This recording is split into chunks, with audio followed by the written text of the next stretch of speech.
What if the next big thing from Samsung turns out to be not so big after all? People have been waiting a long time to see Samsung's next step in foldable phones. After the flip phones and the book-style folds, the buzz has shifted towards something even more ambitious, a TriFold phone. So when Samsung hinted at this new design during the Galaxy S25 event, it got people talking. The idea of a device that opens into a full-size tablet was exciting, but now, as leaks start to come out, some of the details aren't quite living up to expectations. Let's talk about the part that's catching people off guard, charging speed. We're talking about a phone that folds into 3 sections, likely offering a huge screen when fully opened. Naturally, people expect high-end features in every department. But if what's being reported is true, Samsung's TriFold might still charge at only 25 watts.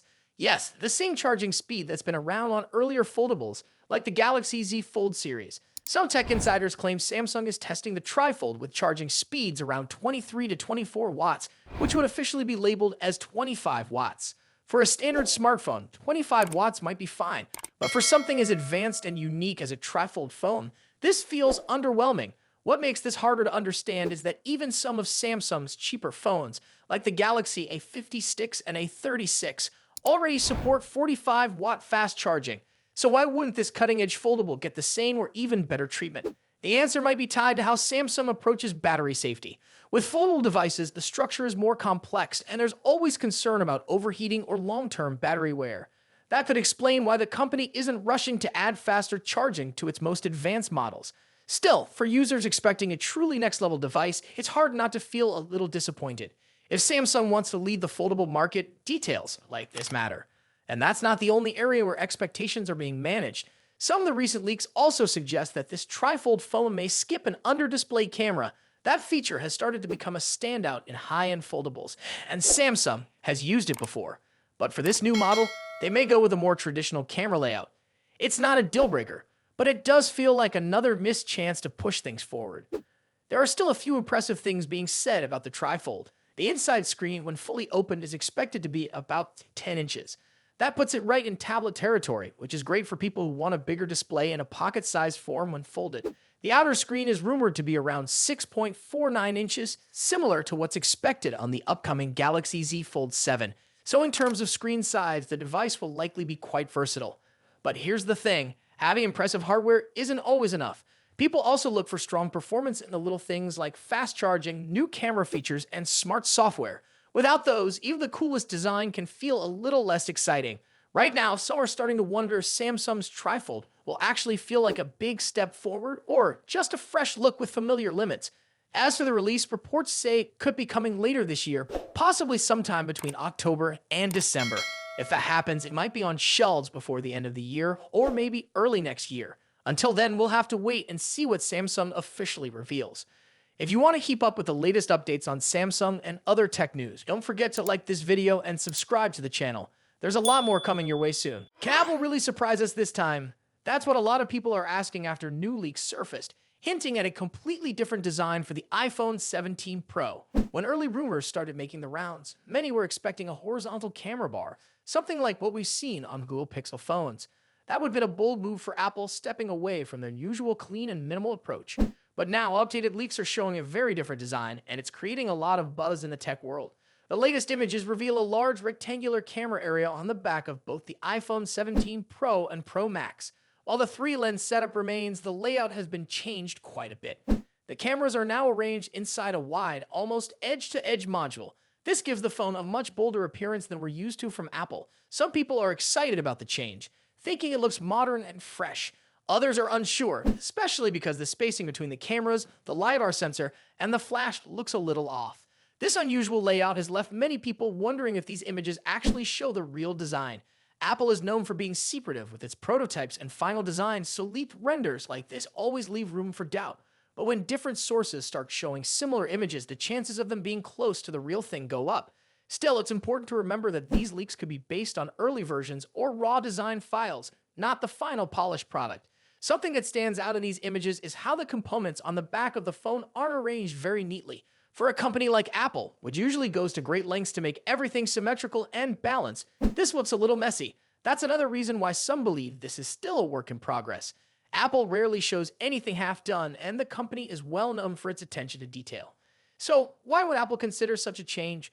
One possible reason could be the rumored camera upgrades. There's talk that the iPhone 17 Pro might feature a new 48 megapixel telephoto lens, replacing the older 12 megapixel one. That's a huge upgrade on paper. What makes this even more interesting is the possibility of a 10x lossless zoom, thanks to a periscope-style camera. This would put Apple on par with some of the top Android phones when it comes to zoom performance. But adding a feature like this comes with its own challenges. More megapixels usually means smaller individual pixels, which can lead to weaker performance in low-light situations. Apple could solve this by using a larger image sensor that takes up more space inside the device. To make it all fit, the company might need to rotate the lens system horizontally. This kind of internal change could explain the strange layout we're seeing in the leaks. That means the new design might not just be for looks. It could be necessary to make room for upgraded hardware. Even though the current leaked images don't show the clean, refined look Apple is known for, it's likely they'll fine-tune everything before launch.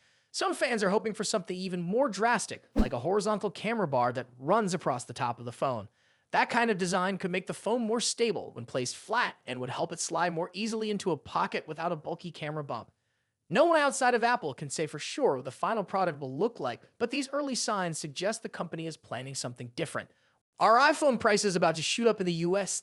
That's what a lot of people are asking after a new wave of tariffs shook up the smartphone world, and Apple might have just given us a big clue about what they're planning to do. Over the weekend, Apple stores across the US were flooded with shoppers. And no, it wasn't because of a new product launch. According to a new report from Bloomberg, people rushed in just to check iPhone prices. Why? Because of concerns that President Donald Trump's new tariffs on Chinese goods might cause Apple to raise prices on iPhones very soon. Now, here's the tricky part. Apple has two options, and both come with big risks. Option 1. Absorb the cost of the tariffs, which would hit their profits hard and likely send their stock price falling. Option 2. Pass the extra cost on to customers, which could make iPhones way more expensive. Neither move is great for Apple, and some kind of middle ground might be their only real play. Right now, the tariffs on Chinese imports are already high, but there's talk that they could go up by another 50%. If that happens, the total import tax on Chinese goods would hit 104%. That means iPhone prices in the US could nearly triple. To make matters worse, China isn't backing down either. In response, they've said they'll fight to the end, which isn't exactly reassuring if you're planning to buy a new phone soon. What's really surprising is that this all happened during what's usually a slow season for iPhone sales. Most people wait until September when the new iPhones come out. But now, even those who were holding off for the iPhone 17 are jumping in early and buying iPhone 16 models just in case the prices rise. Apple seems to be aware of the urgency too. Reports say that during the last week of March, they flew 5 planes full of iPhones from China and India into the US, according to senior Indian officials speaking with the Times of India. This move helped Apple stockpile devices before the new 34% tariff kicks in on April 9th. And as long as Apple is selling from that current inventory, prices can stay the same, at least for now. For customers outside the US, especially in places like India, there's no plan to increase iPhone prices just yet. But if the tariff war keeps going, even that could change. So what's Apple really planning to do when the stockpile runs out? Bloomberg says Apple might try to keep prices steady by cutting the cost of making iPhones. How? By asking their suppliers to lower the prices of the parts they provide. That would help Apple protect its profit margins without charging more customers. If Apple really is doing that, it's a strong sign that they're planning to pay most of the extra tax themselves, at least in the short term. But again, if tariffs keep rising, even Apple may not be able to hold the line forever. And here's something else to think about. Starting April 9th, the US is also placing a 26% tariff on imports from India. So Apple doesn't have many cheap routes left when it comes to getting iPhones into the US. If you're thinking about buying an iPhone, now might be the time to make a move. Once the current stock sells out, prices could change overnight when the new shipments arrive and get taxed. Let us know, would you still pay full price for a new iPhone if it went up by hundreds of dollars? Or would you switch to something else? If you found this helpful, don't forget to like this video and subscribe to our channel for more updates on Apple and the smartphone world. Thanks for watching, and I'll see you in the next video.